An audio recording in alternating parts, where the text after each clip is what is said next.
caiu aqui no Facebook, mas a gente está tentando recapitular. Então, eu continuei a discussão falando que a aprendizagem, o que vem na nossa cabeça, certo?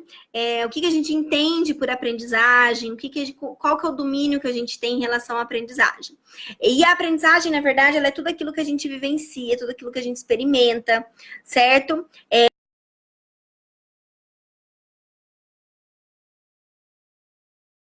Forma adequada em determinados lugares, a gente aprende a se vestir, a gente aprende a caminhar, a gente aprende a se comunicar, e nós estamos em constante aprendizagem. O nosso cérebro é o órgão dessa aprendizagem, o nosso cérebro foi feito para fazer essa aprendizagem acontecer. E que maneiro, que idealizador seria se todos os professores, os profissionais que trabalham com educação e com a aprendizagem dominassem essas questões neurológicas, dominassem a ideia dos processamentos, como isso acontece, dominasse esse entendimento. Porque, afinal de contas, é ali no cérebro, neurologicamente, onde acontece a aprendizagem. Então, a gente precisa olhar para a aprendizagem, mas além desse simples, estamos o tempo todo aprendendo. A gente precisa olhar para a aprendizagem como algo, como olhar para a aprendizagem, conseguir entender que essa aprendizagem, a nível neurológico mesmo, está acontecendo do cérebro, como isso acontece. Nós nos comunicamos o tempo todo com esse cérebro. Eu falo nós, profissionais de educação, e pais também, quando vão fazer a tarefa com a criança, vão acompanhar, estudar para uma prova, enfim. Nós estamos nos comunicando com esse cérebro. Então, nós estamos falando de habilidades neurológicas. E nós precisamos entender sobre essa questão neurológica. A gente fala que são as sinapses, é onde acontece a aprendizagem. As sinapses é a intercomunicação entre os neurônios. Então, quando os neurônios se comunicam e transmitem uma informação de uma região para outra, isso se chama sinapse. Estou falando aqui tudo de uma forma muito simples. Às vezes um neurologista vai me ouvir falando e vai falar, meu Deus, aquela menina está falando de um jeito muito simples, uma coisa tão séria, um assunto tão sério. Mas a verdade é que nós precisamos entender as áreas do nosso cérebro. E não só aquela fotinha da internet que às vezes a gente digita lá no Google, regiões do cérebro. Nós precisamos entender a função de cada uma dessas regiões, certo? O nosso cérebro, eu posso inclusive publicar essa foto depois, uma foto bem legal do nosso cérebro, eu peguei inclusive na internet, mas a gente vai agora desvendar ela, entender um pouquinho melhor ela, né? Que fala e determina as partes dos lóbulos, qual a função de cada lóbulo. E a gente precisa entender isso. Porque, por exemplo, é muito além do que um neuro falar para você que o seu aluno é TDAH, tem TDAH, fechar um diagnóstico de TDAH, e você saber que ele é TDAH, então a parte afetada do cérebro dele é a parte frontal. A gente pode chegar a essa conclusão, está tudo bem, a gente pode entender isso. Mas é muito além disso. É nós entendermos o que as outras áreas do nosso cérebro pode me ajudar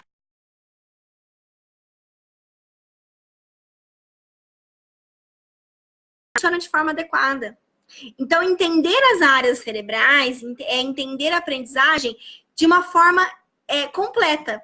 É entender que, por exemplo, aquela atividade que a gente faz quando a gente está alfabetizando a criança, que a gente passa por um processo, a gente pede para reconhecer as letras, o nome das letrinhas, o nome das letrinhas do nome dela, e daí a gente passa para as letrinhas do nome do amigo, vai construindo pequenas palavrinhas, mostra as famílias silábicas, o P, o B, faz a comparação.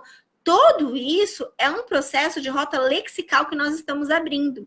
E quando eu falo rota lexical, eu estou falando de rota neurológica. Eu estou falando de cérebro. E o professor alfabetizador, ele tem que entender desse cérebro. E não só o professor alfabetizador, todos os professores. Porque quando a gente consegue compreender as habilidades neurológicas nesse nível, a gente entende a aprendizagem de uma forma geral. Certo? Então, porque tem muita criança que chega para mim, por exemplo, na clínica, com uma coceira no olho, gente, desculpa, não é conjuntivite. É só uma coceira, talvez, de cansaço. Tem muitas crianças que chegam para mim na clínica que não dão conta, por exemplo, de pular corda. Não conseguem entender o movimento do pular corda, controlar o corpo. E eu não tô falando de pular corda porque não tem força muscular. Estou falando realmente de dominar o controle do movimento. E isso é muito importante. Entender esse movimento da criança, certo? Conseguir esse movimento. A criança precisa entender esse movimento. E isso é uma habilidade neurológica também. É uma questão psicomotora? É uma questão psicomotora. Mas a psicomotricidade está tão relacionada com... Ela depende do meu cérebro diretamente, que se ela não estiver adequada, a aprendizagem não vai acontecer. E a aprendizagem acontece no meu cérebro. Quando eu começo a desenvolver o movimento de pular corda, de construir tudo isso, a melhorar isso, eu consigo abrir uma rota neurológica na cabeça no cérebro do meu aluno, do meu paciente, que eu consigo desenvolver outras habilidades que vão me proporcionar outras aprendizagens. Então, a gente precisa olhar para esse cérebro e nós, educadores, precisamos pensar, poxa, eu estou trabalhando com aprendizagem, então eu vou trabalhar com o cérebro do meu aluno. Eu preciso entender esse cérebro. Por que o dia que ele não está bem, o dia que ele está cansado, o dia que ele reclama de uma dor, o dia que ele começa alguma coisa, eu preciso pensar, poxa, isso aqui ó, é o sistema límbico dele, que está precisando ser fortalecido, e se eu fortalecer esse sistema límbico dessa forma, com essa atividade, eu vou estimular essa parte neurológica e eu vou conseguir desenvolver tais sinapses em tal região cerebral. E isso é muito legal. Exatamente, Sibiane. A importância da educação física. A educação física é muito importante porque ela trabalha com isso. A gente não pode tirar a educação física das escolas. Porque a ideia da educação física é desenvolver toda essa aprendizagem de um modo geral. Certo? Mas ela vai abrindo caminhos neurologicamente e nós, professores, nós, educadores, precisamos entender esses caminhos que são abertos dependendo do estímulo que eu dou. Certo? Então, vamos pensar no nosso cérebro. Nosso cérebro, a gente vai dividir ele em 4 lóbulos principais e a gente ainda vai ter o cerebelo que vai dar o suporte e vai levar tudo isso para o tronco encefálico. A gente não vai entrar nesse assunto agora, mas eu vou dar só uma pincelada rápida para a gente entender as questões dos lóbulos, ok? Então, se a gente pensar no nosso lobo frontal, aqui, ok? Aqui está a parte principal da nossa atenção. A gente recebe todas as informações aqui. Então, o lobo frontal, ele cuida das funções executivas e das ações rápidas que eu preciso tomar. Então, ele percebe alguma coisa, ele já sabe o que ele precisa fazer. Ele me ajuda com esse impulso. Eu estou falando tudo de uma forma muito simples, para a gente apenas entender e conseguir relacionar isso um pouquinho com o raciocínio lógico, senão a gente não vai ter tempo. Lembrando que isso é um pedacinho, um pouquinho do que a gente discute no curso presencial, tá bom? Então, isso é só um pedacinho daquilo que a gente vem discutindo. Ele prioriza algumas informações. Então, quando chega alguma coisa, ele já sabe. Essa informação aqui, essa informação eu preciso dessa, essa informação não é importante agora. Então, assim, ele dá conta de ajudar a gente nesse sentido, no nosso lóbulo frontal. Ok? E ele que ajuda na organização do cérebro todo anterior. Anterior não. Ele vai organizar o que precisa ser feito. Essa informação vai para quem? Essa informação vai para outra região. Quem que vai me ajudar a perceber isso? Ok? Então, essa é a responsabilidade do lobo frontal. Se o meu lobo frontal está fraco, mal desenvolvido, eu não tenho a atenção suficiente, eu não consigo estimular ele, ou enfim, eu tenho alguma falha neurológica nessa área do meu cérebro, isso vai me prejudicar o quê? Isso vai me prejudicar que eu não consiga ter toda uma organização sequencial, um planejamento de uma forma geral. E a aprendizagem, ela exige isso. Ela exige esse planejamento. Ela exige essa organização. Ela precisa saber o que é importante e o que não é. A gente precisa conseguir discriminar isso, certo? Às vezes a professora passa uma informação que é muito importante. E ela fala, isso que eu vou falar é muito importante, isso que eu vou falar é muito importante. Então, essa discriminação, essa organização, quem faz é o nosso lobo frontal, ok?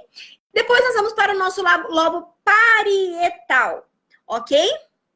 O lobo parietal, que está aqui, ó, nessa região aqui, ok? Ele funciona, ele é um dos lóbulos mais importantes. O lobo frontal é, assim, fundamental. E se a gente observar o desenho de um cérebro, ele é, inclusive, ele é a maior região do nosso cérebro, tá bom? E eu estou falando aqui do cérebro de uma forma geral, eu não estou fazendo cortes dividindo os hemisférios por direito e por esquerdo, tá?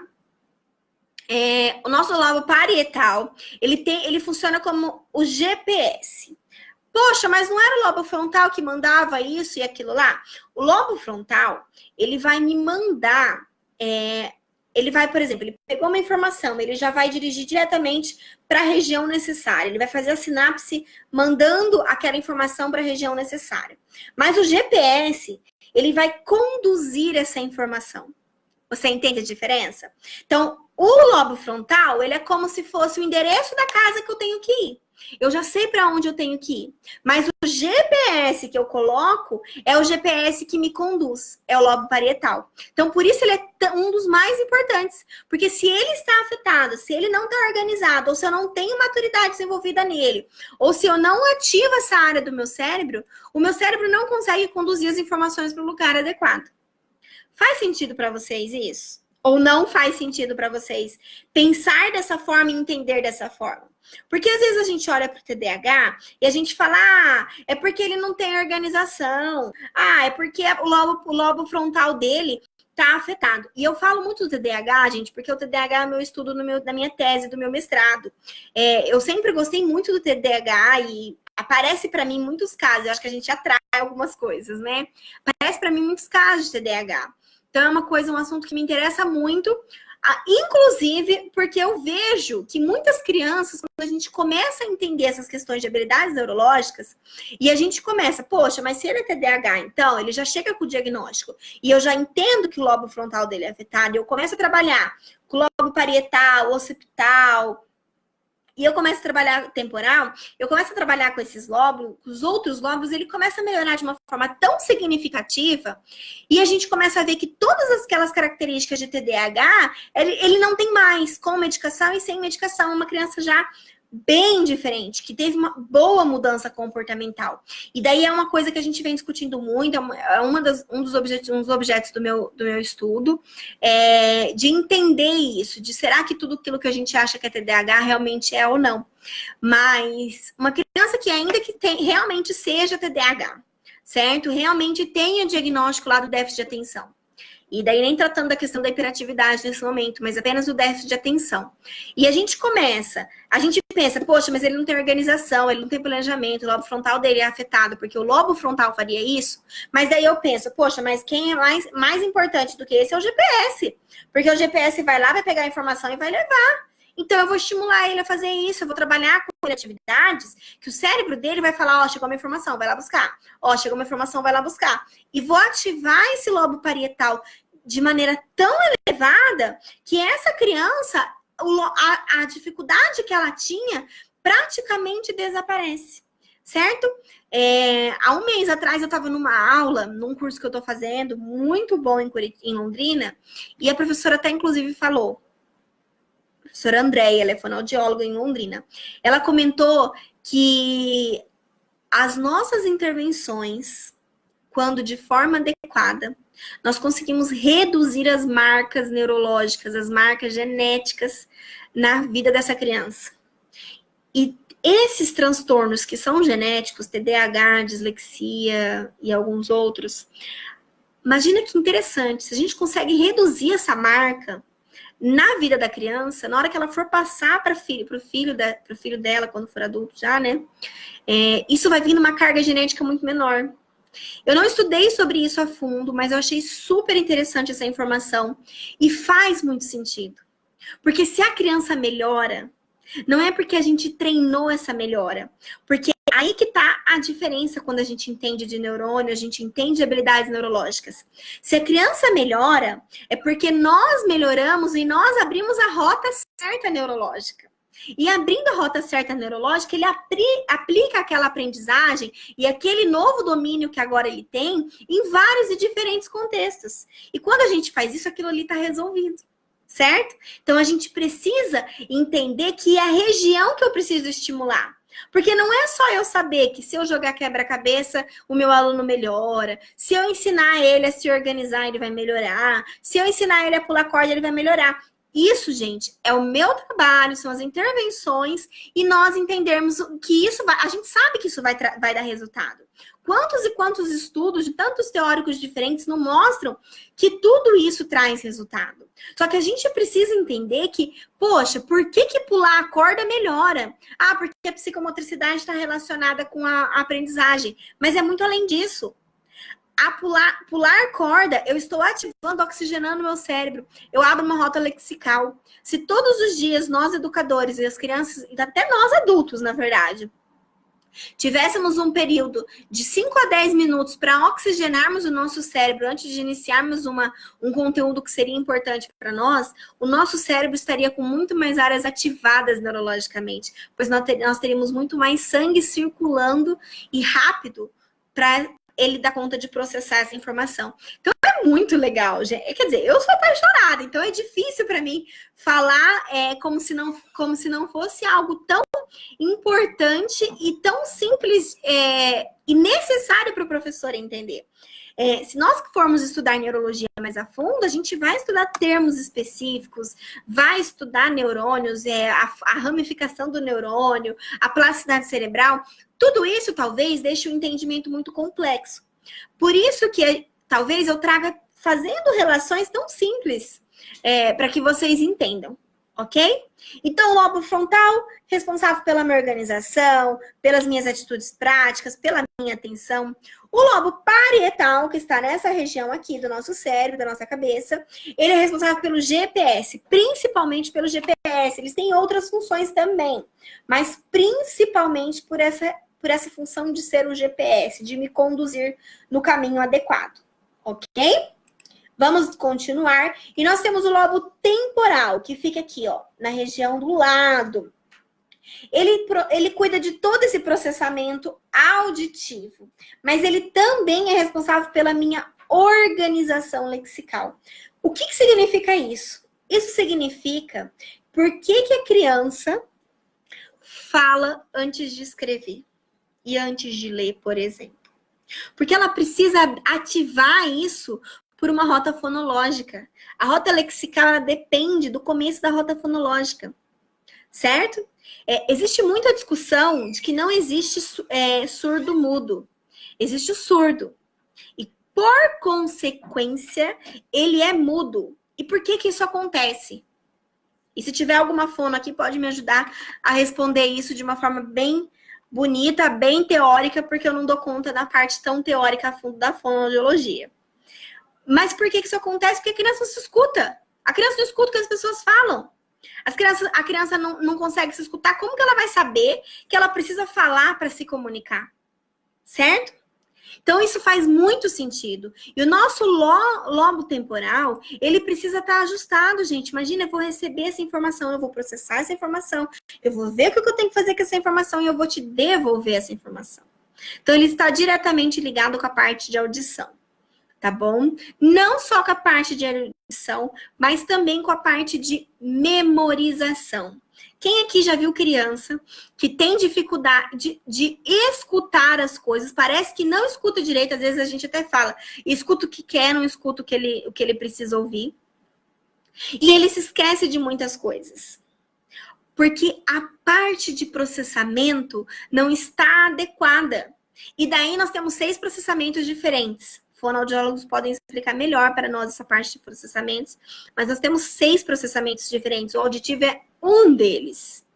Porém, ele afeta muito a nossa rota lexical, que é a nossa parte de linguagem, de leitura, de escrita, é trabalhar com isso, certo? Então, a gente precisa saber, se minha rota lexical está afetada, por onde eu vou alfabetizar a minha criança? Por exemplo, digamos que o lobo temporal tem uma parte afetada. E esse caminho ele não acontece de forma preservada. Por onde que nós vamos ativar? Nós vamos ativar pela visão, por outras rotas, pelo lobo frontal. Vou fazer ele perceber, se organizar, ele se planejar. Vou trabalhar psicomotricidade, vou trabalhar lateralidade. Vou trabalhar por outras rotas, se essa em específico não estiver preservada, certo? Então, o professor entendendo qual... Imagina que legal, gente, ia ser muito massa. Se o professor soubesse qual área do cérebro do filho dele, caso é um filho pra gente, né, gente? Do aluno dele, como que o cérebro de cada aluno funciona. Estão todas as áreas preservadas? Eu posso ir por um caminho só que todo mundo vai chegar por esse caminho? Não, eu tenho 2 alunos que têm... Um tem o lobo frontal que não está totalmente preservado, o outro tem o lobo occipital que não está totalmente preservado. Que rota que eu vou seguir? Que caminho que eu vou conduzir? Entendeu? Então ia ser muito legal. E o quarto lobo que a gente tem é o occipital. O occipital fica aqui atrás. E por mais que ele fique aqui atrás, ele é responsável pela nossa visão. Ou seja, ele organiza de uma forma geral o cérebro. Ele ativa a minha visão, ele pega, olha, isso aqui é aqui, isso aqui é aqui, isso aqui tem a ver com isso daqui. Ah, mas isso não é função do GPS? Isso é função do GPS. No entanto, olhar para isso e organizar este planejamento como uma ideia de visão, de olhos do meu cérebro, é função do occipital, certo? E ele lá atrás, ele olha de uma forma geral e de uma maneira ampla para o nosso cérebro e organiza, certo? Interpretando as informações, fazendo os pré-julgamentos, é ele que ajuda a gente a processar as informações e organizar visualmente as ideias, certo? Ele raciocina, ele processa as informações, ele me ajuda a ter este entendimento. Tudo bem? Então, se a gente for pensar e olhar para a aprendizagem neurologicamente, é essa a ideia. Ok? E agora, tentando amarrar um pouco com tudo isso, não vamos avançar aqui, porque eu acho que tem muita coisa importante que a gente acaba trabalhando junto, mais num curso presencial ou num curso específico. Estou me esforçando muito para dar conta de fazer um curso online, mas é o que eu falo, a correria, mas se Deus quiser ainda, em maio, junho, no máximo, a gente consegue um curso sobre tudo isso de uma forma bem específica, trabalhando parte por parte do nosso cérebro, trabalhando o conceito de sinapses, trabalhando conceitos importantes para vocês poderem estudar isso e revisar isso quantas vezes forem necessárias. Isso é um sonho ainda, uma coisa que a gente vem sonhando e plantando nesse sonho, né? Mas ainda não é uma realidade, infelizmente. Por enquanto, a gente vai continuar com esse projeto online nas nossas aulas, aqui no Facebook e no Instagram, se a internet colaborar, ok? Então, agora vamos avançar. Vejo que tem muita gente entrando aqui no Facebook, mas para mim não aparece, gente, todo mundo entrando. E aqui no Instagram também aparece um pouco de comentário, mas eu acho que é isso. Se vocês estão gostando, dá um like, um coraçãozinho, coloca aí para eu saber que vocês estão comigo aqui, me acompanhando e me ouvindo ainda. Nós vamos avançar mais um pouquinho ainda no conteúdo. Isso, vamos avançando mais um pouquinho, ok? Bom, então, para a gente entender essa aprendizagem de um modo geral, a gente entendeu essa questão do cérebro, sabemos que existem essas regiões do nosso cérebro, a função de cada uma, tudo de uma forma geral, gente. A gente não está estudando neurologia aqui a fundo, ok? Então, entendemos essas questões, mas a gente também precisa entender que essa aprendizagem, ela vai depender, então, desse desenvolvimento cognitivo. E a gente tem que entender que a aprendizagem não acontece dependendo só do desenvolvimento de uma forma geral, mas também e principalmente do desenvolvimento cognitivo, ok? E daí a gente tem aquelas fases que Piaget organizou da questão do desenvolvimento cognitivo, que é a parte sensório-motor, pré-lógico, lógico concreto e operatório formal. Nós não vamos entrar isso a fundo, mas essa parte, essa questão, ela me mostra claramente que não adianta eu estimular e eu querer forçar o meu cérebro a fazer aquilo que ele não está pronto para fazer em determinada fase do desenvolvimento, certo? Então, por que a gente não alfabetiza uma criança com 3 anos de idade? Por que uma criança de 6 meses não anda? Porque não existem habilidades neurológicas suficientes. Não existe maturidade neurológica suficiente para isso. Quais as melhores estratégias para estimular o desenvolvimento cognitivo? As melhores estratégias, Sibiane, achei muito boa a sua pergunta, inclusive.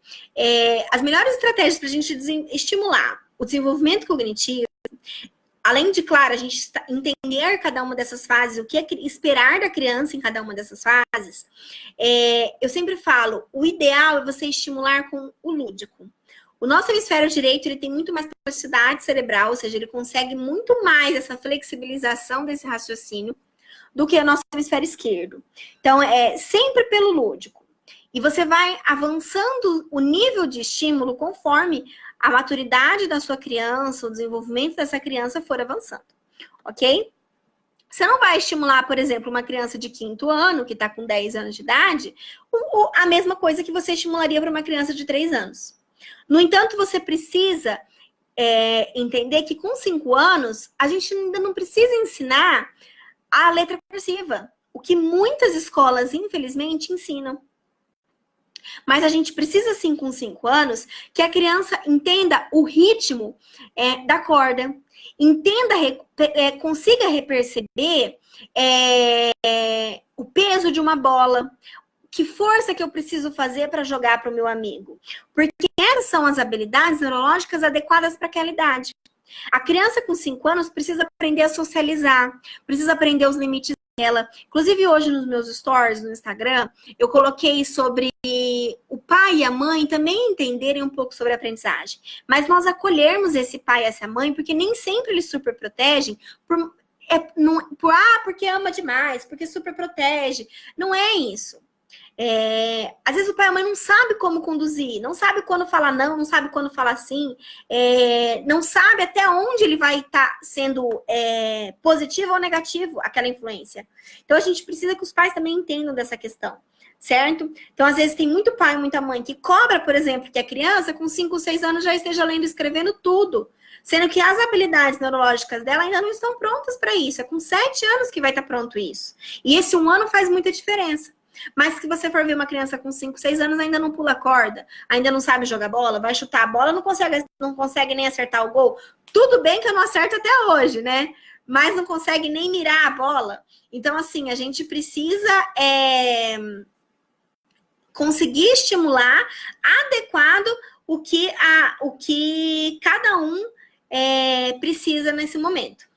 Eu li e achei muito interessante, exatamente, Sibiane, acho que é essa ideia mesmo, a gente orientar os pais. Inclusive, semana passada eu estava orientando uma mãe minha, falei, mãe, ele precisa viver esses conflitos, essa criança precisa viver esses conflitos.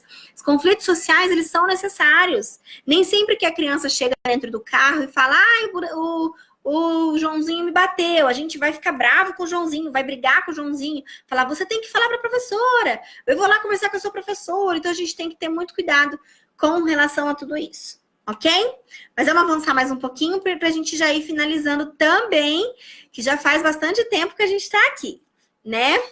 Bom, então entender essas habilidades cognitivas e tudo mais, e estimular, principalmente, como falamos, queimamos etapas, exatamente, queimamos etapas.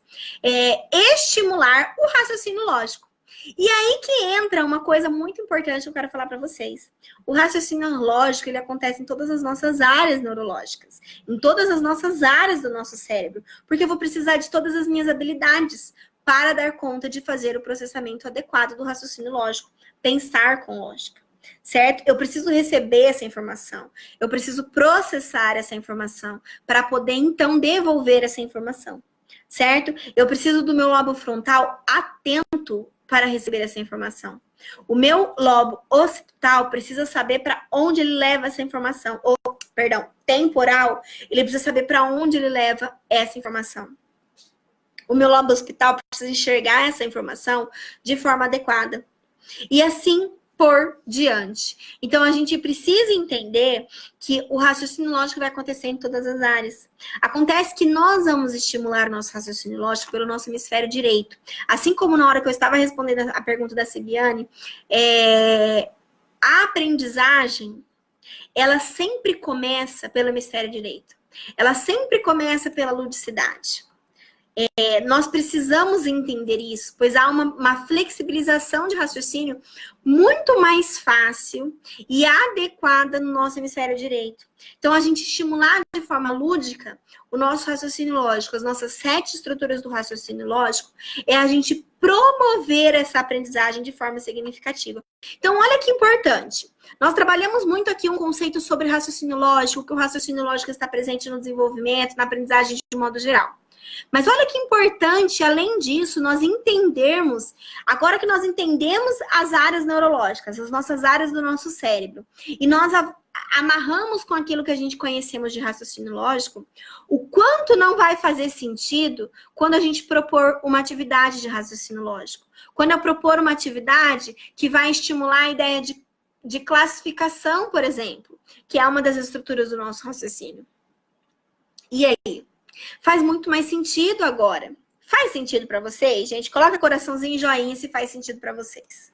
Me conta se faz sentido para vocês, porque para mim faz muito mais sentido. E começou a fazer muito mais sentido conforme eu fui estudando os aspectos neurológicos, os aspectos do desenvolvimento neurológico, juntamente com a ideia do raciocínio lógico.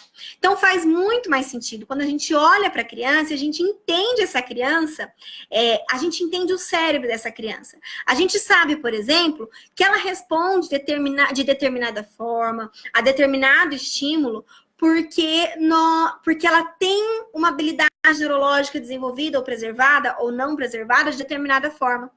Então, a ideia desses estudos, desses momentos que a gente faz aqui, é justamente isso. Nós podermos discutir sobre essas habilidades neurológicas. O meu aluno, ó, ele esquece toda vez a bolsa, ele nunca lembra de pegar a bolsa e tal. Existem estratégias práticas que a gente pode fazer para a criança lembrar de pegar a bolsa. Escreve um bilhetinho na mão, amarra uma pulseirinha, cola um adesivo na mão de bolsa, combina com a mãe, da mãe sempre falar da bolsa, sempre lembrar, o que você está esquecendo hoje. Existem estratégias que vão fazer com que a criança não esqueça mais a bolsa.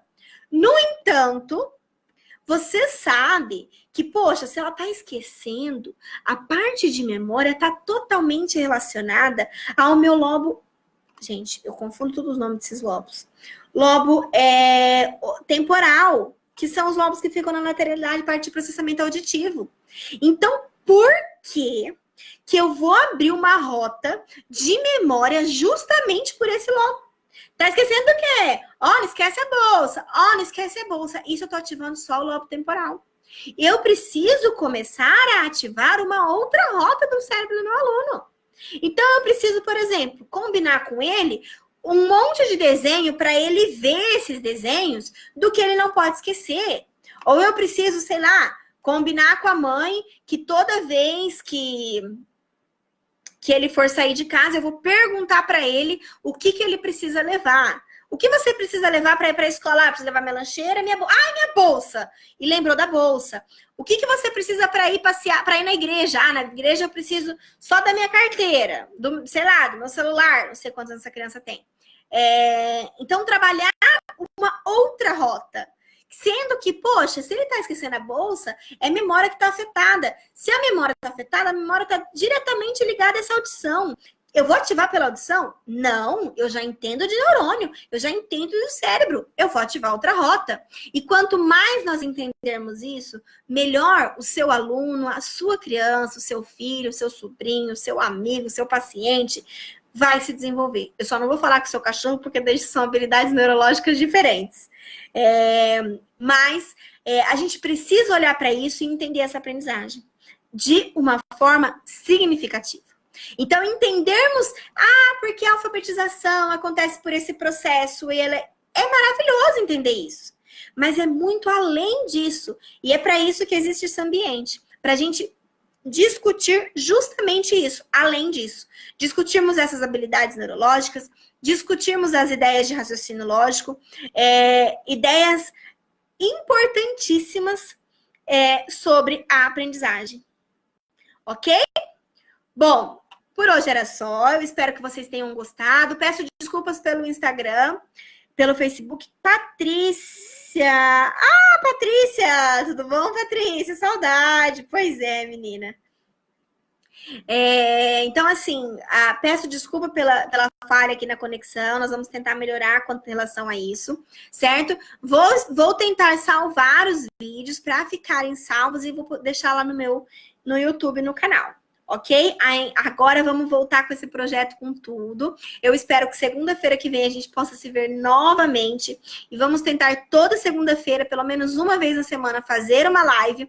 E uma vez no mês, nos organizarmos para uma aula mais comprida, mais específica sobre um tema. Combinado?